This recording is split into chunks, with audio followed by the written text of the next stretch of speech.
Ah, there you are. Welcome. This is my description of my Masters Challenge level 17 or 18, don't know which one it is. Trace and I were discussing what I should do, and it was my suggestion to do some macros. I like doing macro photography. I've done it sort of on an ad hoc basis for a long time, but I've never really approached it from the point of view of a project, and this has turned out to be quite a project. I am now in the 5th week of kind of experimentation of this, and it's been quite a journey. I started off by shooting some stuff around the house, sneakers, those kinds of things, and I wasn't really happy with it, and it just was bollocks. Then I was in Singapore, obviously, for Chinese New Year, visiting my wife and the family and the kids and the cousins and the aunties, and playing mahjong and drinking really, really bad Carlsberg beer. And I was shooting a whole bunch of things with macro, and I shot some of the money that comes in the red packets, which is a traditional Chinese think that money is lucky, right? So they give each other money at Chinese New Year. And it came out quite nicely, so I thought, well, maybe I would try and do some macro money shots. And I have a lot of money from Southeast Asia and Asia. I have Hong Kong dollars, I have Chinese yuan, Thai money, I've got Lao money, I've got Vietnamese money, I've got Cambodian money, I've even got some South African money actually from my last trip to South Africa, which is quite a long time ago. And I have some dólares, which I'm going to cut up.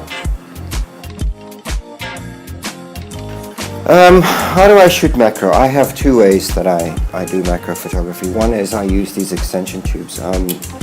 These were a recent acquisition actually. They're quite good because they have these electronic connectors, which means I can actually control the depth of field, the aperture, and all those kinds of things on my Canon, which I couldn't in the past because I just had a whole bunch of like aluminium tubes, which were quite dodgy. There's a very disconcerting thing happening in which my one eye seems to be a bit lazy, but I'm sure you can forgive me for that.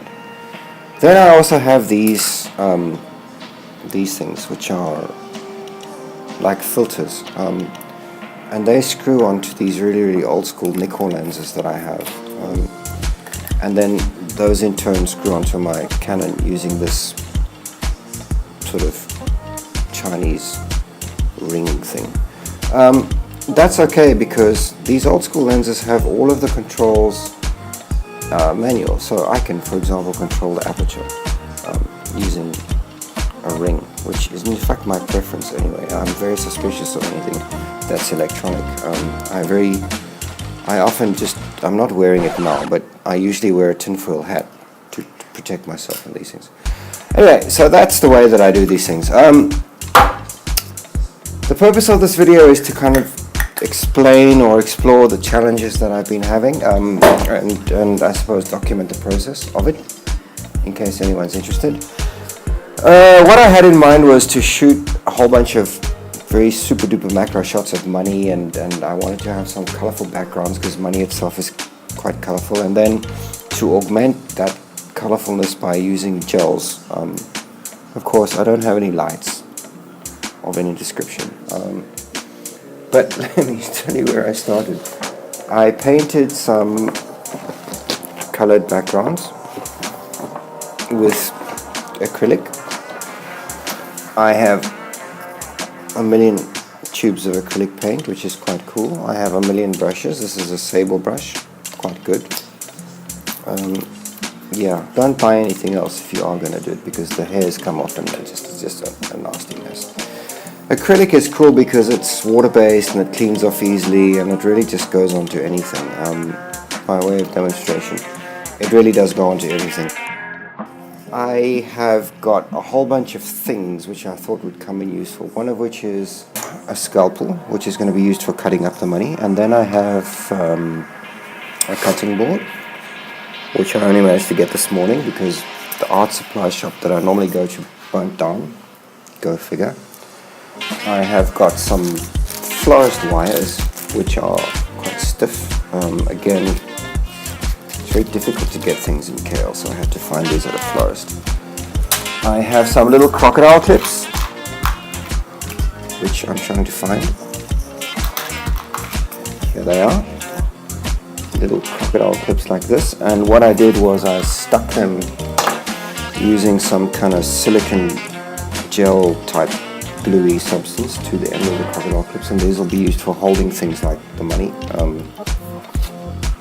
thus. Whether this works or not remains to be seen. I have got, for lighting purposes, a very strong flashlight. This is 150 lumens. It's attached to the top of a Gorilla Pod using the aforementioned wire.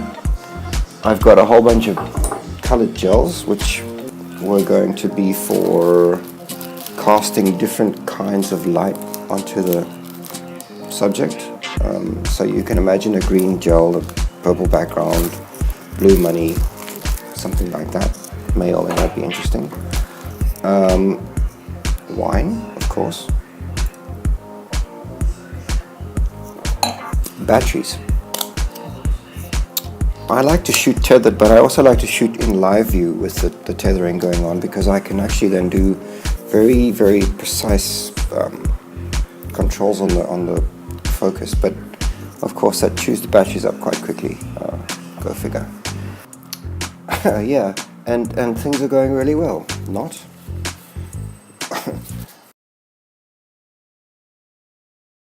Let me try and show you the really, really seriously dodgy lighting setup that I've got going on. And I realize that it's not good to pan or tilt too quickly, so bear with me while I try and do this in a smooth manner.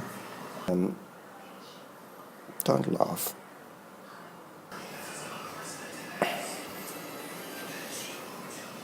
I'm sure that was terrible. This is a normal desk lamp, which I use to illuminate the backdrop, because I want to get a very smooth and clean look behind whatever the subject is. Theoretically, if I am away or a distance from the backdrop, it should be out of focus, and therefore it should be quite sort of clean and smooth. I don't think that's going to happen in practice. Yeah, etc., etc., because of dodgy technique. The plan is to kind of put money like that on the backdrop, or suspend it like this with the clips, or do something. So I have an odd assortment of stuff. The lighting is not actually strong enough. Yeah, that's something I'm going to have to figure out as I go along. I recently also discovered that if I keep the gels actually not in close contact with the flashlight, but a little bit away, they seem to work better. More on that later. I have, let me tilt this down. I have these kind of Gorilla Pod thingamajiggies which are flexible, and again I've got wires and clips and all manner of stuff to try and get this to work. And of course, most importantly of all, let me see, you can't really see, let me adjust this. I have the camera, so that's the lens that I'm using. This is a 7200. I've not put the teleconverter on it. I might try that later, and I've come down to only using the one extension tube, which is, I think, is the 20mm one. No, I'm wrong, it's the 36. So I was finding that I was too close and getting no headroom around the image or the subject in the context of the background, so I decided to remove some of the lenses or some of the tubes and see how that went. And of course, the final thing which I need to show you is the cats.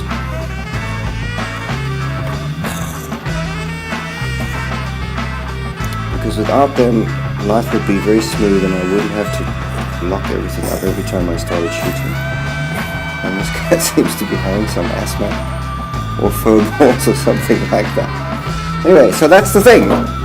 That's the story. That's me.